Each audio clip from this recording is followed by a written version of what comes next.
2026 সালের মার্চ মাসটা শুরু থেকেই অস্বাভাবিক ছিল। মধ্যপ্রাচ্যের রাজনৈতিক আকাশে যেন কালো মেঘ জমাট বেঁধেছিল। কূটনৈতিক টেবিলে কথা বলা প্রায় বন্ধ হয়ে গিয়েছিল। পশ্চিমা দেশগুলো একদিকে, মধ্যপ্রাচ্যের শক্তিগুলো আরেকদিকে।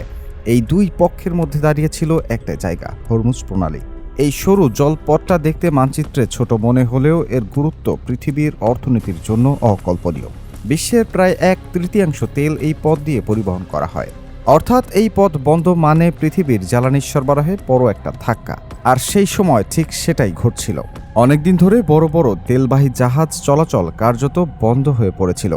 বাণিজ্যিক কোম্পানিগুলো তাদের জাহাজ পাঠাতে ভয় পাচ্ছিল। বিমা কোম্পানিগুলো ঝুঁকি নিতে রাজি ছিল না। সব মিলিয়ে একটা চাপা আতঙ্ক পুরো অঞ্চলকে গ্রাস করে নিয়েছিল। বাইরে থেকে দেখলে কেউ হয়তো ভাবতো সবকিছু শান্তই আছে। সমুদ্রের পানি আগের মতোই নীল, আকাশ আগের মতোই পরিষ্কার। কিন্তু যারা ভেতরের খবর জানতেন তারা বুঝতেন পরিস্থিতি আসলে কতটা ভয়াবহ। প্রতিটা মুহূর্ত যেন একটা সময় বোমার কাঁটা ঘুরছিল। কখন কি হয়ে যায় কেউ জানত না। 22 মার্চ দিনটা শুরু হয়েছিল তুলনামূলকভাবে চুপচাপভাবে, কিন্তু বেলা 3টার কিছু পরে একটা খবর আসে যেটা পুরো চিত্রটাকে একেবারে বদলে দেয়। আমেরিকার সবচেয়ে শক্তিশালী এবং আধুনিক aircraft carrier USS Gerald R Ford Iran সাগরের দিকে অগ্রসর হতে শুরু করে। এই ক্যারিয়ারকে সাধারণ কোনো যুদ্ধ জাহাজ ভাবলে ভুল হবে। এটা আসলে একটা ভাসমান সামরিক ঘাঁটি, একটা পুরো শহরের মতো, যেখানে একসাথে কয়েক ডজন ফাইটার জেট মজুদ থাকে, হেলিকপ্টার থাকে, কয়েক হাজার প্রশিক্ষিত সৈন্য দিন-রাত প্রস্তুত থাকে। সহজ কথায় বলতে গেলে একটা ক্যারিয়ার মানে হলো সমুদ্রের বুকে একটা সম্পূর্ণ এয়ারফোর্স বেস ভাসিয়ে নিয়ে আসা। এর উপস্থিতি যে কোনো অঞ্চলে একটা জোরালো বার্তা দেয়।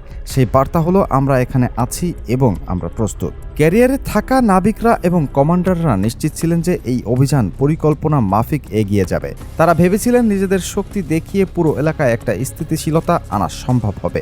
কিন্তু বাস্তবতা তাদের ধারণার চেয়ে অনেক বেশি জটিল প্রমাণিত হলো। ক্যারিয়ার যখন নির্দিষ্ট এলাকার কাছাকাছি পৌঁছায় তখন জাহাজের অভ্যন্তরে কিছু একটা সমস্যা দেখা দেয়। বাইরে থেকে ঠিক বোঝা যাচ্ছিল না আসলে কি ঘটেছে, কিন্তু যারা জাহাজের ভেতরে ছিলেন তারা টের পাচ্ছিলেন কিছু একটা ঠিক নেই। ক্যারিয়ার তার পূর্ণ সক্ষমতায় কাজ করতে পারছিল না। ঠিক কোন ধরনের সমস্যা হয়েছিল সেটা নিয়ে পরবর্তীতে নানা মত এসেছে। কেউ বলেছেন প্রযুক্তিগত ত্রুটি, আবার কেউ বলেছেন বাইরের কোনো হস্তক্ষেপ। কিন্তু সেই মুহূর্তে একটাই সিদ্ধান্ত নেওয়া হয়, জেরাল্ড আর ফোর্ডকে পিছিয়ে আনা হবে। এবং ঠিক সেটাই করা হলো। পৃথিবীর অন্যতম শক্তিশালী যুদ্ধজাহাজ ধীরে ধীরে পিছু হেঁটে নিরাপদ দূরত্বে চলে যায়। এই খবর যখন আন্তর্জাতিক গণমাধ্যমে আসে তখন একটা ঝড় বয়ে যায়। কারণ এত বড় শক্তিশালী একটা জাহাজ যখন পিছিয়ে আসে তখন সেটা দুনিয়াকে একটা পরিষ্কার বার্তা দেয়। সেই বার্তাটা হলো এখানে এমন কিছু আছে যেটা সামলানো এত সহজ নয়। মানুষের মনে প্রশ্ন জাগতে শুরু করে, আসলে কি হয়েছিল ভেতরে, কেন পিছু হাঁটতে হলো। সবার চোখে একটাই প্রশ্ন, এর পর কি হবে। কিন্তু আমেরিকা থেমে থাকেনি। ক্যারিয়ার পিছু হাঁটার পর তারা নতুন পরিকল্পনা নিয়ে আসে। এবার তারা পাঠায় তাদের অত্যাধুনিক ডেস্ট্রয়ার যুদ্ধজাহাজ। এই জাহাজগুলো আকারে ক্যারিয়ারের তুলনায় ছোট হলেও এদের ক্ষমতা অবিশ্বাস্য। এগুলোতে এমন উন্নত রাডার ব্যবস্থা লাগানো থাকে যেটা একই সময়ে আকাশ, সমুদ্র এবং স্থলভাগে হুমকি শনাক্ত করতে পারে। অস্ত্রের দিক থেকেও এগুলো ভয়ঙ্কর। মিসাইল সিস্টেম, টর্পেডো সবকিছু মিলিয়ে এক একটা ডেস্ট্রয়ার যেন একটা চলমান অস্ত্রাগার। ডেস্ট্রয়ার বহর যখন ইরান সাগরের দিকে এগোতে শুরু করে তখন থেকেই পরিস্থিতি অন্যরকম হতে থাকে। জাহাজে থাকা নাবিকরা প্রথম থেকেই অনুভব করছিলেন যে এখানে ঢোকা মোটেও সহজ হবে না। চারপাশে একটা অদৃশ্য চাপ অনুভূত হচ্ছিল। রেডিওতে বারবার সতর্ক বার্তা ভেসে আসছিল, আন্তর্জাতিক সীমার ভেতরে থাকুন, প্রণালীর মূল লাইন অতিক্রম করবেন না। কণ্ঠস্বর শান্ত ছিল, কিন্তু বার্তার ভেতরে একটা দৃঢ়তা ছিল যেটা উপেক্ষা করার মতো ছিল না। সতর্ক বার্তার কিছুক্ষণ পরেই আকাশে দেখা যায় বেশ কয়েকটি ফাইটার জেট। এগুলো নিচু দিয়ে উঠছিল এবং ডেস্ট্রয়ারগুলো চারপাশে ঘুরপাক খাচ্ছিল। প্রাথমিকভাবে ধারণা করা হচ্ছিল এগুলো ইরানের পক্ষ থেকে পাঠানো হয়েছে। তারা কোনো আক্রমণ করছিল না, কিন্তু তাদের উপস্থিতি একটা হুমকি দিচ্ছিল। তারা যেন চোখে চোখে বলছিল, আরও এগিয়ে এলে কি হবে সেটার দায়ভার তোমাদের। বিকাল 3:27। ঘড়ির কাঁটা যেন থমকে দাঁড়ায়। ডেস্ট্রয়ার জাহাজগুলোর রাডারে হঠাৎ করে ধরা পড়ে কিছু অজানা বস্তু। কয়েক মুহূর্ত পরেই বোঝা যায় এগুলো ড্রোন, কিন্তু সাধারণ ড্রোন না। এগুলো বেশ উঁচুতে ভাসছিল এবং নিচের সবকিছু পর্যবেক্ষণ করছিল। সবচেয়ে অস্বস্তিকর বিষয় ছিল এই ড্রোনগুলোর পরিচয় কেউ জানত না। কোন দেশের ড্রোন এগুলো সেটা রাডার দিয়েও নিশ্চিতভাবে বলা যাচ্ছিল না। নাবিকদের মনে তখন একটাই প্রশ্ন ঘুরপাক খাচ্ছিল, এই ড্রোনগুলো কি শুধু দেখছে নাকি আক্রমণের প্রস্তুতি নিচ্ছে? সেই মুহূর্তে সিদ্ধান্ত নেওয়াটা ছিল অসম্ভব কঠিন, কারণ যদি এগুলো নিরীহ হয় তাহলে আক্রমণ করলে একটা বড় কূটনৈতিক সংকট তৈরি হবে। আবার যদি এগুলো বিপজ্জনক হয় তাহলে দেরি করলে নিজেদেরই ক্ষতি হতে পারে। পরিস্থিতি এতটাই টানটান হয়ে ওঠে যে কোনো ধরনের সন্দেহকে আর উপেক্ষা করা সম্ভব হচ্ছিল না।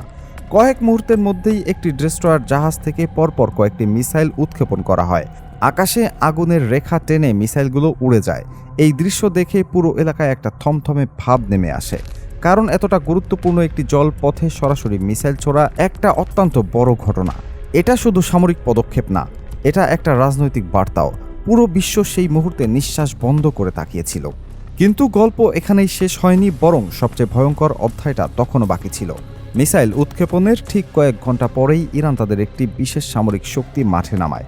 সেটা হলো দ্রুতগতির সামরিক স্পিড বোট, বিশেষ করে হায়দার 10 নামের একটি মডেল। এই বোটগুলো দেখতে ছোট এবং সাধারণ মনে হলেও এদের ক্ষমতা রীতিমতো আতঙ্কজনক। এক একটি বোট ঘন্টায় 185 কিলোমিটার বেগে ছুটতে পারে। এই গতি কল্পনা করুন একবার। সমুদ্রের ঢেউয়ের উপর দিয়ে এত দ্রুত ছুটে চলা একটা বোট চোখে দেখাটাই কঠিন, ধরাটা তো আরও কঠিন। তার উপর এই বোটগুলোতে থাকে ভারী মেশিনগান, বিভিন্ন ধরনের ক্ষেপণাস্ত্র, এমনকি অ্যান্টিশিপ মিসাইল পর্যন্ত বহন করার সক্ষমতা আছে এগুলোর। অর্থাৎ এই ছোট বোটগুলো চাইলে বড় যুদ্ধজাহাজকেও মারাত্মক ক্ষতি করতে সক্ষম। কিন্তু এই স্পিড বোটগুলোর আসল শক্তি লুকিয়েছিল অন্য জায়গায়। সেটা হলো এদের সংখ্যা এবং কৌশল। একটা দুইটা বোট আসলে ডেস্ট্রয়ারের কাছে কিছুই না, কিন্তু যখন একসাথে শত শত বোট চারিদিক থেকে ছুটে আসে তখন পরিস্থিতি সম্পূর্ণ বদলে যায়। এই কৌশলকে সামরিক ভাষায় বলা হয় সোয়ার্ম অ্যাটাক, মানে ঝাঁকে ঝাঁকে একসাথে আক্রমণ। যেভাবে মৌমাছি তাদের শত্রুকে চারিদিক থেকে ঘিরে ধরে, ঠিক সেভাবেই এই বোটগুলো বড় জাহাজকে ঘিরে ফেলে। ডেস্ট্রয়ার থেকে যখন দূরে তাকানো হলো তখন যে দৃশ্য চোখে পড়ল সেটা যে কোনো অভিজ্ঞ নাবিকের গায়ে কাটা দেওয়ার মতো। দিগন্ত জুড়ে কয়েক শত স্পিড বোট একসাথে তাদের দিকে ধেয়ে আসছে। পানির উপর সাদা ফেনার রেখা টানতে টানতে বিদ্যুৎ গতিতে এগিয়ে আসছে একটার পর একটা। দূর থেকে দেখলে মনে হচ্ছিল সমুদ্রের বুকে একটা ঝড় ধেয়ে আসছে। জাহাজে থাকা কমান্ডাররা তখন একটা কঠিন সত্যের মুখোমুখি হন। তাদের ডেস্ট্রয়ারগুলো তৈরি করা হয়েছে বড় টার্গেটের বিরুদ্ধে লড়াই করার জন্য, যেমন শত্রু পক্ষের যুদ্ধবিমান বা বড় যুদ্ধ জাহাজ। কিন্তু একসাথে এতগুলো ক্ষুদ্র দ্রুতগতির বোট সেটা একেবারে ভিন্ন ধরনের হুমকি। রাডার সিস্টেম এতগুলো ছোট লক্ষ্য বস্তুকে একসাথে নির্ভুলভাবে ট্র্যাক করতে হিমশিম খাচ্ছিল। জাহাজের ডিফেন্স সিস্টেম এই ধরনের কাছাকাছি থেকে আসা ছোট ছোট টার্গেটের জন্য পুরোপুরি উপযুক্ত ছিল না। প্রতিটা সেকেন্ড তখন মূল্যবান। একটা ভুল সিদ্ধান্ত মানে হতে পারে অপূরণীয় ক্ষতি।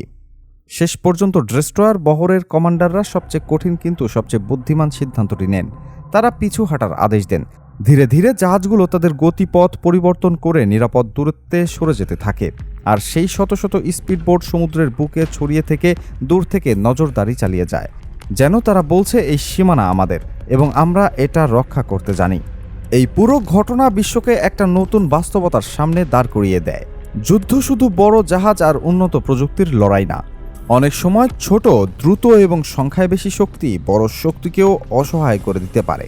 হরমুজ প্রণালী সেদিনের পরেও পুরোপুরি স্বাভাবিক হয়নি। আন্তর্জাতিক বিশেষজ্ঞরা বারবার সতর্ক করছেন, এই পরিস্থিতি দ্রুত সমাধান না হলে সামনে আরও ভয়াবহ কিছু অপেক্ষা করছে। আর পুরো পৃথিবী তখন একটাই প্রশ্ন নিয়ে অপেক্ষা করছিল, পরবর্তী পদক্ষেপটা কার।